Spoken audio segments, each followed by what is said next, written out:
Hello and welcome, dear friends. This is Deepak Sharma, and from today onwards, I am going to cover accountancy for FAA exam in a very unique way, that is summarize MCQs form. ठीक है, हम summary की form में accountancy पढ़ेंगे और वहीं पे उसके MCQs डिस्कस करेंगे.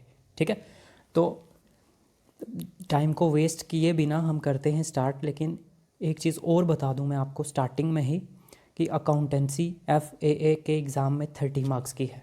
ठीक है, तो 30 मार्क्स बहुत मायने रखते हैं. 0.25 से सिलेक्शन रुक जाती है और 30 मार्क्स को आप लाइटली लेके मत चलना.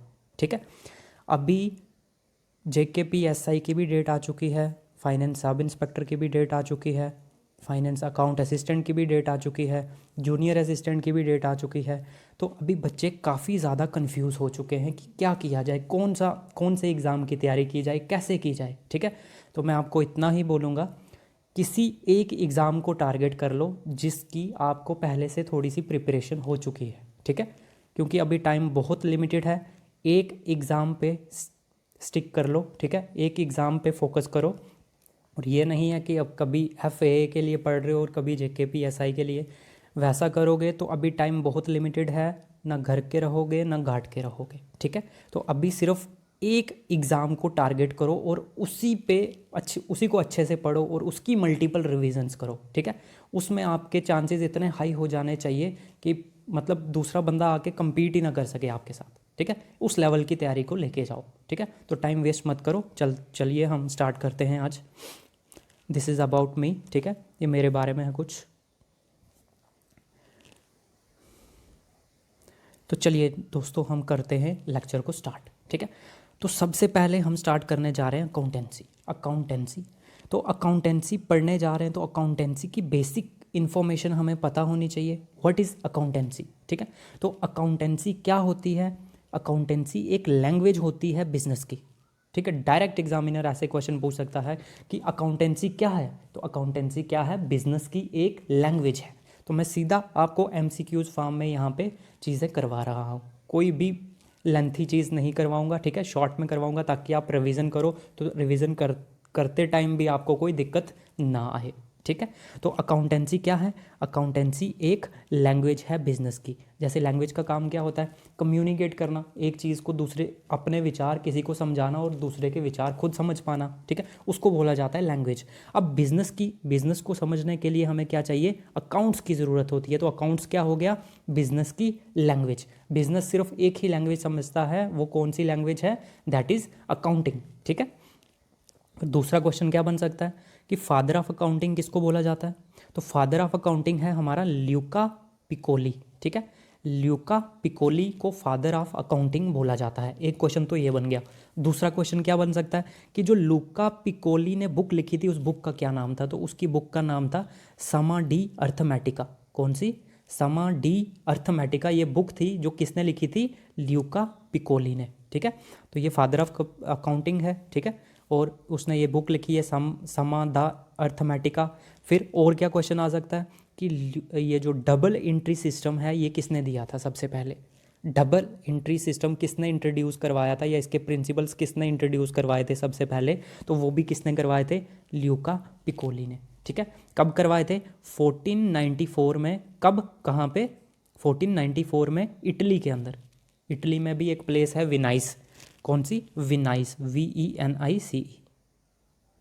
ठीक है, तो ये प्लेस है इटली के अंदर. वहाँ पे इसने क्या किया था, डबल एंट्री सिस्टम को इंट्रोड्यूस करवाया था. तो 3 क्वेश्चन यहीं से बन गए. चौथा भी बन गया, प्लेस के बारे में भी पूछ सकता है कि ल्यूका पिकोली ने डबल एंट्री सिस्टम कहाँ पे इंट्रोड्यूस करवाया था. तो वो कहाँ पे करवाया था, इटली के अंदर. इटली में भी विनाइस के अंदर. ठीक है, फिर नेक्स्ट क्वेश्चन क्या बन सकता है.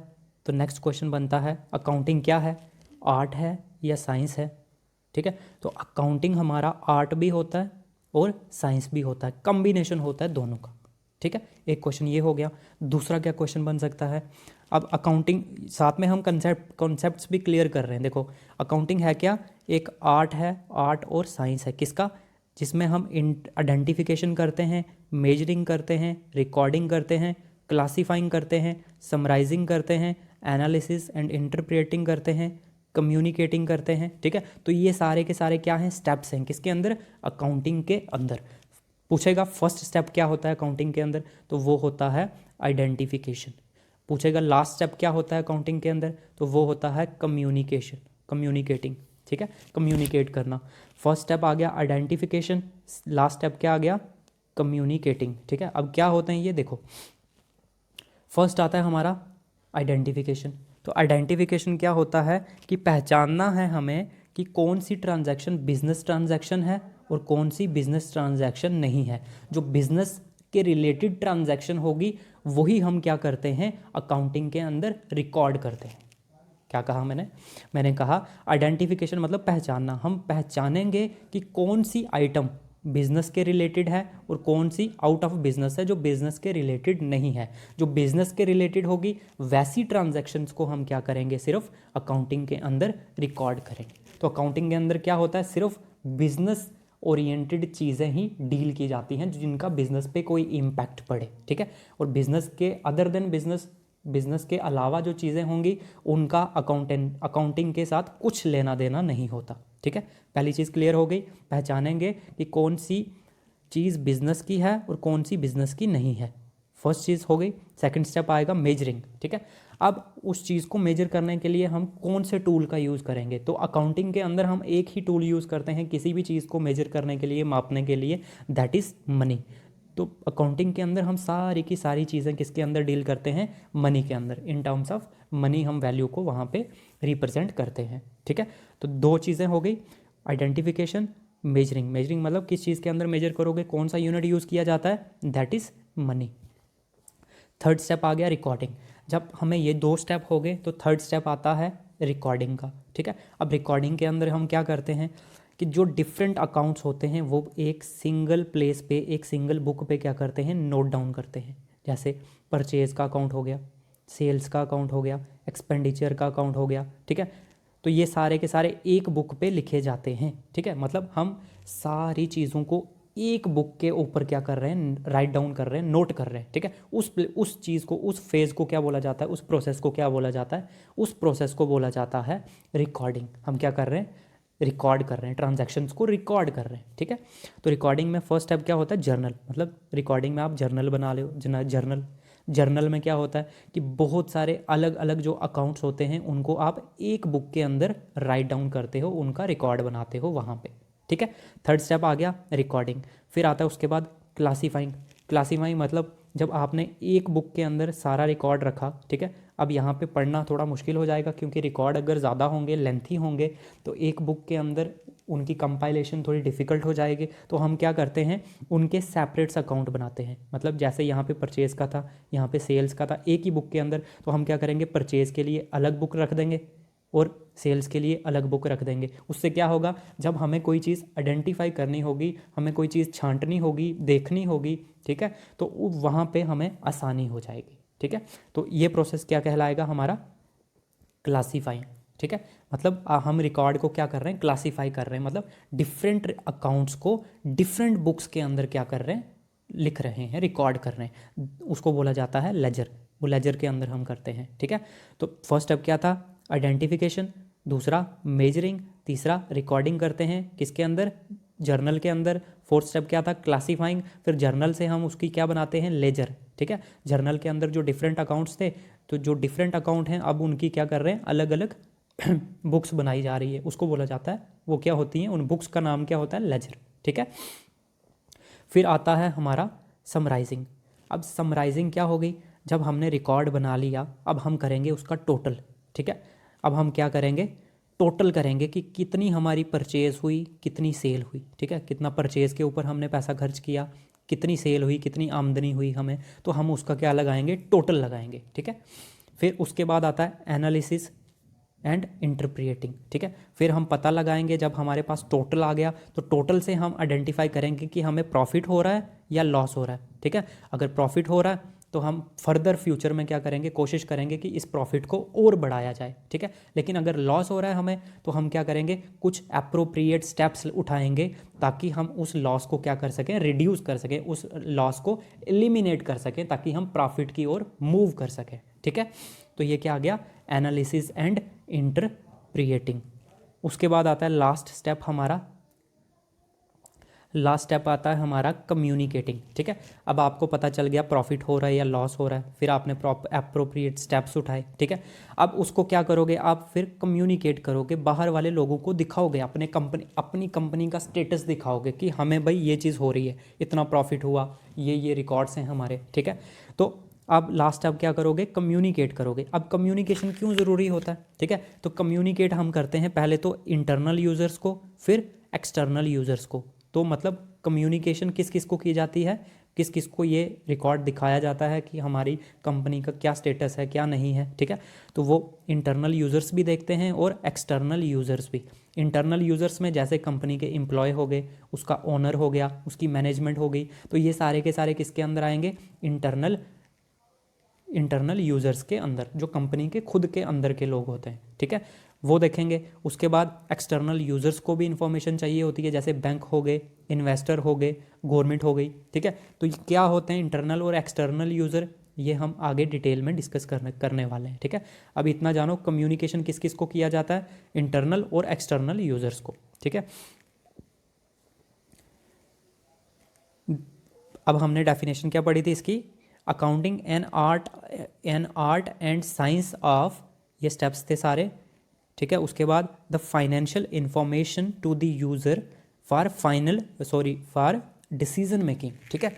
तो ये इन्फॉर्मेशन क्यों रिवील की जाती है, क्यों बनाई जाती है ये इन्फॉर्मेशन इसलिए कलेक्ट की जाती है रिकॉर्ड करके, ताकि हम डिसीज़न मेकर बन सकें, मतलब हम कोई अच्छा सा डिसीज़न ले सकें जिससे क्या हो, हमारी कंपनी का प्रॉफिट और बढ़े, इसका स्टेटस और ज़्यादा इंक्रीज हो, ठीक है। तो इसको बोला जाता है, इस पूरे प्रोसेस को बोला जाता है अकाउंटिंग, ठीक है।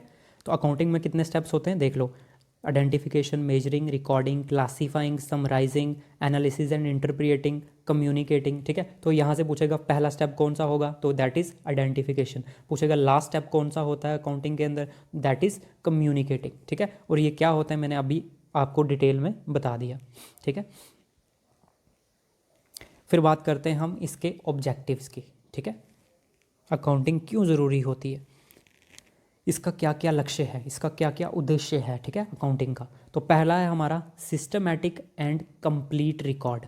क्या है, systematic and complete record. Accounting के अंदर हम सिस्टमैटिक वे में सिस्टमैटिकली क्या करते हैं, रिकॉर्ड को मेंटेन करते हैं। और रिकॉर्ड क्या होता है, कंप्लीट होता है, किसी भी तरह से अधूरा रिकॉर्ड नहीं होता, पूरी डिटेल होती है उस रिकॉर्ड के अंदर, ठीक है। जिससे क्या होता है, कोई फ्रॉड नहीं कर सकता, हम फ्रॉडी को ईजिली क्या कर सकते हैं, पहचान सकते हैं, ठीक है। दूसरा, फाइनेंशियल परफॉर्मेंस का पता चलता है, ठीक है। कंपनी को प्रॉफिट हो रहा है या लॉस हो रहा है, उस चीज़ के बारे में हम पता लगा सकते हैं, उसकी फाइनेंशियल परफॉर्मेंस के बारे में, ठीक है। ये किसके थ्रू होगा, अकाउंटिंग के थ्रू। जब हमारे पास रिकॉर्ड होगा तभी हम इन चीज़ों को बता सकते हैं, ठीक है। थर्ड आता है हमारा फाइनेंशियल पोजीशन, बता सकते हैं हम कंपनी की, कि कंपनी के पास अभी कितने एसेट्स हैं, कितनी संपत्ति है, कितनी कैपिटल उसके अंदर लगाई गई है, उसकी लाइबिलिटी कितनी है, उसने कितने कितने लोगों को किन किन लोगों को कितना कितना पैसा देना है, ठीक है। ये आ गई उसकी लाइबिलिटी। तो फाइनेंशियल पोजीशन का पता लगा सकते हैं और फाइनेंशियल परफॉर्मेंस का पता लगा सकते हैं, किसके थ्रू, अकाउंटिंग के थ्रू। फिर ये क्या करता है, इंफॉर्मेशन प्रोवाइड करता है किस किस को, ओनर्स को, इन्वेस्टर्स को, क्रेडिटर्स को, बैंक्स को, एम्प्लॉयज़ को, गवर्नमेंट को, इन सभी को क्या करता है, इंफॉर्मेशन देता है, ठीक है। उसके बाद डिसीजन मेकिंग में काम आता है, ठीक है। हमारे पास पूरा रिकॉर्ड होगा तो हमें डिसीजन बनाने में आसानी होगी, हमें पता चल जाएगा कि हमारी ज़्यादा लागत कहाँ पे आ रही है, ठीक है, आमदनी कहाँ से ज़्यादा आ रही है, तो हम इन फ्यूचर में क्या कर सकते हैं, अच्छे से डिसीजन ले सकते हैं, ठीक है। तो ये सारे के सारे क्या हैं इसके ऑब्जेक्टिव्स। फिर आती है बात लिमिटेशंस की, तो अकाउंटिंग की क्या क्या लिमिटेशंस हैं, ठीक है। जैसे हम जानते हैं हर एक चीज़ के फीचर्स भी होते हैं और उसकी ड्रॉबैक्स भी होती हैं, दैट इज़ लिमिटेशंस भी होती हैं, ठीक है। तो पहली लिमिटेशन क्या है इसकी, कि ये हिस्टोरिकल इन नेचर होती है, means it ignores the change in price level. मतलब देखो प्राइस क्या होता है, टाइम के साथ चेंज होता रहता है, लेकिन जब प्राइस टाइम के साथ चेंज हो रहा है ये उस चीज़ को कंसीडर नहीं करती, अकाउंटिंग उस चीज़ को कंसीडर नहीं करती। मतलब उसकी जो करंट वर्थ है, जो अभी उसकी कीमत चल रही है, वो उसको नज़रअंदाज कर देती है। सिर्फ क्या करती है, जो हिस्ट्री की जो कॉस्ट होती है, मतलब जो पुरानी कॉस्ट होती है उसकी, उसी को क्या करती है, ध्यान में रखती है, उसी को कंसीडर करती है, लेकिन उसकी करंट वर्थ को कंसीडर नहीं करती। तो इस वजह से ये क्या हो गई, हिस्टोरिकल इन नेचर। ठीक है। फिर दूसरा, it ignores the qualitative elements. ठीक है। अब देखो कंपनी के अंदर कोई एम्प्लॉय लगा होगा, कोई मैनेजर होगा, ठीक है, कोई ओनर होगा, तो उसकी अपनी भी क्वालिटी होगी जिसकी वजह से कंपनी का स्टेटस इंक्रीज हो रहा है या कंपनी को प्रॉफिट हो रहा है। ठीक है। तो उस क्वालिटी को ये क्या कर देती है, नज़रअंदाज कर देती है अकाउंटिंग क्वालिटी, क्योंकि हम हर चीज़ क्या कर रहे हैं, पैसे के अंदर मेजर कर रहे हैं। मतलब इन टर्म्स ऑफ मनी अगर कोई चीज़ मेजर हो रही है तभी आप बुक्स ऑफ अकाउंट्स के अंदर क्या करोगे, उसको रिकॉर्ड करोगे, अदरवाइज नहीं करोगे। तो क्वालिटी क्या होती है, हम इसको रुपीज़ की फॉर्म में या मनी की फॉर्म में मेजर नहीं कर सकते। तो इस वजह से ये अकाउंटिंग की बुक में, रिकॉर्ड में हम इसको रिकॉर्ड नहीं कर सकते। ठीक है। तो ये बुक्स के अंदर रिकॉर्ड नहीं की जा सकती। जैसे efficiency and quality of staff. ठीक है। स्टाफ कितनी उसकी एफिशिएंसी है, कितनी आउटपुट दे रहा है, कैसी क्वालिटी का है। ठीक है। तो ये चीज़ें उसके अंदर नोट नहीं होती। फिर कस्टमर सेटिस्फैक्शन, तो कस्टमर कितना सेटिस्फाई हो रहा है उस कंपनी से, वो भी चीज़ क्या कर देता है, ये नज़रअंदाज कर देता है। ठीक है। कौन, अकाउंटिंग। तो ये सारी चीज़ें क्या हैं, उसकी लिमिटेशंस। तो थर्ड है हमारा विंडो ड्रेसिंग। ठीक है। तो विंडो ड्रेसिंग क्या होता है कि कंपनी अपनी जो एक्चुअल पोजीशन होती है उससे थोड़ा सा ज़्यादा बताती है बाहर वाले लोगों को। ठीक है। तो ये भी क्या हो गया, विंडो ड्रेसिंग। फिर फोर्थ आ गया हमारा not free from personal bias and personal judgement. ठीक है। तो ये पर्सनल बायस भी होती है इसके अंदर और पर्सनल जजमेंट भी होती है। इस वजह से ये क्या है, सारी इसकी लिमिटेशंस। फिर do not show the realistic financial position of the business. ये real financial position of business की नहीं बता सकती। क्यों, it shows the cost value not the market value. ठीक है। इसके अंदर हम सिर्फ कॉस्ट वैल्यू को क्या करते हैं, शो ऑफ करते हैं या रिकॉर्ड करते हैं। ठीक है। तो कॉस्ट वैल्यू को ही रिकॉर्ड किया जाता है, लेकिन मार्केट वैल्यू क्या होती है, टाइम के साथ चेंज होती रहती है। इस वजह से जो एग्जैक्ट या फिर रियल फाइनेंशियल पोजीशन है किसी भी बिजनेस की, वो पता नहीं लगाई जा सकती। ठीक है। क्यों, क्योंकि ये सिर्फ कॉस्ट वैल्यू को ही क्या करता है, रिकॉर्ड करता है, मार्केट वैल्यू को इग्नोर कर देता है। लेकिन एक्चुअल में क्या होता है, market value time to time क्या करती है, टाइम के साथ इंक्रीज या फिर डिक्रीज करती है, तो उसका भी बिजनेस के ऊपर काफ़ी ज़्यादा इफेक्ट पड़ता है, जिस वजह से ये भी क्या है, इसकी लिमिटेशंस। ठीक है। ये भी क्या है, लिमिटेशन। अब नेक्स्ट इम्पॉर्टेंट, ये भी बहुत इंपॉर्टेंट कंसेप्ट है। ठीक है। यहाँ से भी एग्जामिनर एक क्वेश्चन पक्का पिक करता है। ठीक है। तो देखो क्या है, बुक कीपिंग और अकाउंटिंग, इन दोनों के अंदर क्या डिफरेंस होता है, ध्यान से समझना। ठीक है। जहाँ जहाँ से क्वेश्चन बनेंगे मैं बता रहा हूँ। It is the recording phase of an accounting system. ये क्या है, रिकॉर्डिंग फेस है किसका, अकाउंटिंग सिस्टम का। ये क्या है, रिकॉर्डिंग फेस है, ध्यान से देखना, ये रिकॉर्डिंग फेस है अकाउंटिंग सिस्टम का। और ये क्या है, समराइजिंग फेस है अकाउंटिंग सिस्टम का। मतलब जब आपको कोई चीज़ रिकॉर्ड करनी है उसको बोला जाता है बुक कीपिंग। क्या बोला जाता है, बुक कीपिंग। लेकिन जब आप उसकी समरी बना रहे हो, उस रिकॉर्ड की समरी बना रहे हो, तो उसको बोला जाता है summarising phase, that is accounting. ठीक है। तो पूछेगा रिकॉर्डिंग फेस कौन सा होता है, that is book keeping. Summarising phase कौन सा होता है, दैट इज अकाउंटिंग। ठीक है। दूसरा क्या बनेगा यहाँ से कि ये क्या होती है, बुक कीपिंग प्राइमरी स्टेज होती है या फिर बेस होता है किसका, अकाउंटिंग का। क्या होता है, प्राइमरी स्टेज होती है, पहली स्टेज होती है, और बेस होता है किसका, अकाउंटिंग का। अब ये क्या, किसके बारे में हमने पढ़ा अभी, ये बुक कीपिंग के बारे में। अब अकाउंटिंग क्या होती है, अकाउंटिंग सेकेंडरी स्टेज होती है। ये क्या थी, प्राइमरी स्टेज, और ये क्या है, सेकेंडरी स्टेज। ठीक है। और ये कहाँ से शुरू होती है, which begins where the book keeping process ends. जहाँ पे बुक कीपिंग ख़त्म हो जाता है वहाँ से हमारी अकाउंटिंग स्टार्ट हो जाती है। याद रखना ये चीज़, क्या बोला मैंने कि बुक कीपिंग जहाँ पे फिनिश होती है, जहाँ पे बुक कीपिंग का काम ख़त्म हो जाता है, वहाँ से स्टार्ट होता है हमारा अकाउंटिंग। तो ये क्या, बुक कीपिंग क्या होती है, प्राइमरी स्टेज होती है, और ये क्या होती है, सेकेंडरी स्टेज। ठीक है। तो यहाँ से भी क्वेश्चन बन सकते हैं। और ये जो बुक कीपिंग होती है ये क्या होती है, रूटीन इन नेचर, मतलब डेली हम इसके अंदर कोई ना कोई रिकॉर्ड ऐड करते हैं और इसके लिए हमें कोई स्पेसिफिक नॉलेज की ज़रूरत नहीं होती, ठीक है, कोई भी बंदा इसके अंदर रिकॉर्डिंग कर सकता है। लेकिन जो अकाउंटिंग होती है ये एनालिटिकल इन नेचर होती है, मतलब ये हम इसके अंदर एनालाइज करते हैं, ठीक है, एनालिटिकल इन नेचर। और इसके लिए क्या होता है, स्पेशल स्किल या नॉलेज सेट की क्या होती है, ज़रूरत होती है। इसमें कोई भी नॉलेज या स्पेशल नॉलेज की ज़रूरत नहीं होती, इसमें स्पेशल नॉलेज की ज़रूरत होती है। ये रूटीन इन नेचर होती है और ये एनालिटिकल इन नेचर होती है, ठीक है। It is done by junior staff का कॉल्ड दी बुक कीपर्स, ठीक है। इसको कौन मेंटेन करता है बुक कीपिंग को, जो जूनियर स्टाफ होता है, जैसे बुक कीपर्स हो गए, ठीक है। और ये कौन मेंटेन करता है अकाउंटिंग, ये मेंटेन करता है सीनियर स्टाफ, जैसे अकाउंटेंट हो गया कोई, ठीक है। उसके बाद it does not give the complete picture of the financial conditions of the business unit, ये कंप्लीट पिक्चर शो ऑफ नहीं करता, ठीक है, कंप्लीट पिक्चर के बारे में नहीं बता सकता बिजनेस की, ठीक है। लेकिन जो हमारी अकाउंटिंग होती है वो क्या करता है, पूरी की पूरी क्लियर इमेज बता देता है कि बिज़नेस के अंदर क्या चल रहा है, क्या प्रॉफिट है, कितनी एसेट्स हैं, कितनी लाइबिलिटी है, सारी डिटेल हमें किससे पता चल जाती है, अकाउंटिंग से। लेकिन बुक कीपिंग हमें ये डिटेल्स कंप्लीट नहीं बता सकता, ठीक है। तो यहाँ से देख लो कितने क्वेश्चन बन गए। बुक कीपिंग क्या होता है, रिकॉर्डिंग फेस होता है, अकाउंटिंग क्या होता है, समराइजिंग फेस होता है। बुक कीपिंग क्या होता है, प्राइमरी स्टेज होती है, अकाउंटिंग क्या होती है, सेकेंडरी स्टेज होती है। बुक कीपिंग जहाँ से ख़त्म होती है अकाउंटिंग वहाँ से स्टार्ट हो जाती है, ठीक है। और ये रूटीन इन नेचर होती है, ये एनालिटिकल इन नेचर, मतलब ये साल में एक बार बनाया जाता है अकाउंट्स, ठीक है। और ये डेली बेसिस पे मेंटेन किया जाता है, ठीक है। ये सारे के सारे क्वेश्चन बन रहे हैं यहाँ से बुक कीपिंग और अकाउंटिंग में से, तो ध्यान से देखना इसको। अब देखो जैसे ये एक MCQs बन सकता है इस तरह का, name the branch of commerce which keeps A record of monetary transaction in A set of books, ठीक है। बोल रहा है कि कॉमर्स की ब्रांच का नाम बताओ which keeps A record of monetary transaction, जो मॉनेटरी ट्रांजैक्शन का रिकॉर्ड रखती है बुक्स के अंदर।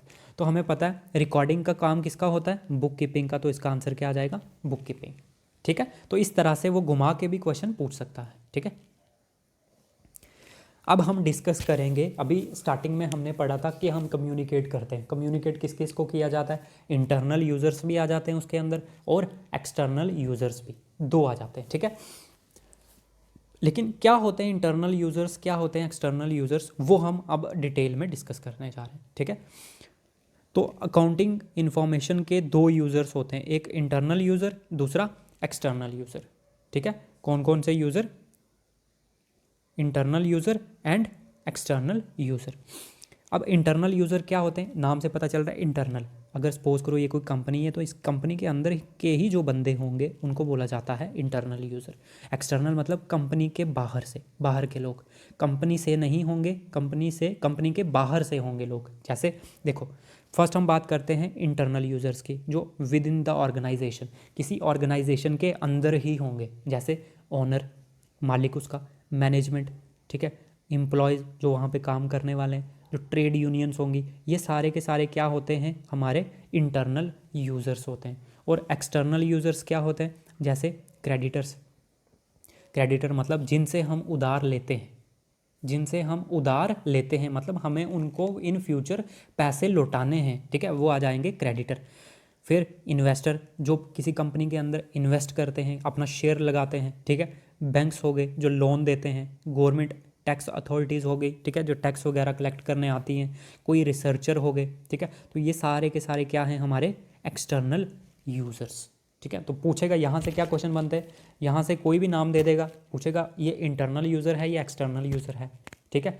या फिर पूछ लेगा इनमें से कौन सा इंटरनल यूज़र है, कौन सा एक्सटर्नल यूज़र है, या आड वन आउट की फॉर्म में भी पूछ सकता है, ठीक है। तो ये सारी चीज़ें आपको अगर पता होंगी तो किसी भी तरह से वो क्वेश्चन घुमा ले, आप सारे करके आओगे, ठीक है। एक और चीज़ आती है, एक क्वेश्चन यहाँ से भी एग्जामिनर हमेशा पिक करता है, ट्रांजैक्शन और इवेंट के बीच में क्या डिफरेंस होता है। कोई एग्जांपल पूछ लेगा, ठीक है, कोई दे देगा स्टेटमेंट, पूछेगा ये इवेंट है या फिर ट्रांजैक्शन है। तो डिफरेंस समझो क्या होता है ट्रांजैक्शन, क्या होता है इवेंट। तो ट्रांजैक्शन मतलब लेन देन, मतलब परफॉर्मेंस ऑफ एन एक्ट, किसी एक्ट के होने को बोला जाता है ट्रांजैक्शन। इन शॉर्ट क्या बोलोगे, लेन देन, जहाँ पे आपने कोई पैसा दिया तो कोई चीज़ ले ली, ठीक है। तो ये आ गया हमारा ट्रांजैक्शन, ठीक है। अब इवेंट क्या होता है? Result of a transaction. अगर कोई ट्रांजैक्शन हुई, कोई लेन देन हुआ, तो उसका रिजल्ट क्या हुआ, उसका परिणाम क्या हुआ, दैट इज इवेंट। तो डिफरेंस समझ रहे हो आप? सिर्फ लेन देन की बात होगी तो ट्रांजैक्शन होगी, अगर उस लेन देन का कोई रिजल्ट भी होगा, ठीक है, कोई परिणाम भी निकलेगा, तो उसको बोला जाता है इवेंट। जैसे राजू पेड रेंट ₹2000। राजू ने क्या किया? रेंट पे किया 2000। तो ये क्या किया उसने? लेन देन हुआ, दिया पैसा, ठीक है। तो सिंपल ये क्या हो गया हमारा? ट्रांजैक्शन, ठीक है। अब इवेंट देखो, बोल रहा है at the end of the financial year after sale of goods worth 2000 there was a closing stock of ₹1000। बोल रहा है कि फाइनेंशियल ईयर के एंड में, मतलब 31 मार्च की बात कर रहा है, जब फाइनेंशियल ईयर क्लोज हो गया, ठीक है। At the end of the financial year after sale of goods worth ₹2000, 2000 की उसने क्या करी? सेल करी। 2000 की सेल करी, और फिर भी उसके पास क्लोजिंग स्टॉक, उसके पास कितना स्टॉक बच रहा है? ₹1000 का स्टॉक बच रहा है। तो ये रिजल्ट हो गया ना, वो इतनी सेल करने के बाद भी क्या कर रहा है? इतना बचा रहा है। तो ये इसका क्या आ गया? रिजल्ट आ गया साथ में। तो इसको बोला जाता है इवेंट, ठीक है। आई होप दोस्तों ये लेक्चर आपको अच्छा लगा होगा, ठीक है। तो मैंने अपनी साइड से पूरी कोशिश करी है, ठीक है। फिर भी अगर कोई कमी पेशी रह गई होगी तो नेक्स्ट लेक्चर में दूर करेंगे। लेकिन जहाँ से मुझे लगता है कि एग्जामिनर क्वेश्चन पूछेगा, 100% जहाँ से चांसेस हैं, वो सारी चीज़ें मैं यहाँ से कवर कर रहा हूँ, ठीक है। अब आगे पीछे भटकने के बजाय आप क्या करो? इसी चीज़ को 2-2 3-3 बार देखो, रिवाइज करो, ताकि वो चीज़ें आपके माइंड में फीड हो जाए, ठीक है। कोई भी पढ़ा रहा होगा, सेम चीज़ें हैं, यहाँ पे भी वही चीज़ चल रही है, कहीं और भी वही चीज़ चल रही है। सिर्फ आप उसको रिवाइज़ करो, मल्टीपल टाइम्स रिवाइज़ करो उसको, ताकि अगर उसके अंदर से कोई चीज़ आ जाती है तो वो आप छोड़ के ना आओ, ठीक है। तो काफ़ी ज़्यादा कंपटीशन है इस एग्ज़ाम में भी, ठीक है। तो अच्छे से तैयारी करो। All the best. मिलते हैं नेक्स्ट लेक्चर के अंदर। वो इसको मैक्सिमम लोगों तक शेयर करो, और कमेंट सेक्शन में जैसा भी आपको लगे, ठीक है, एक बार ज़रूर लिखना, ठीक है। Okay, thank you.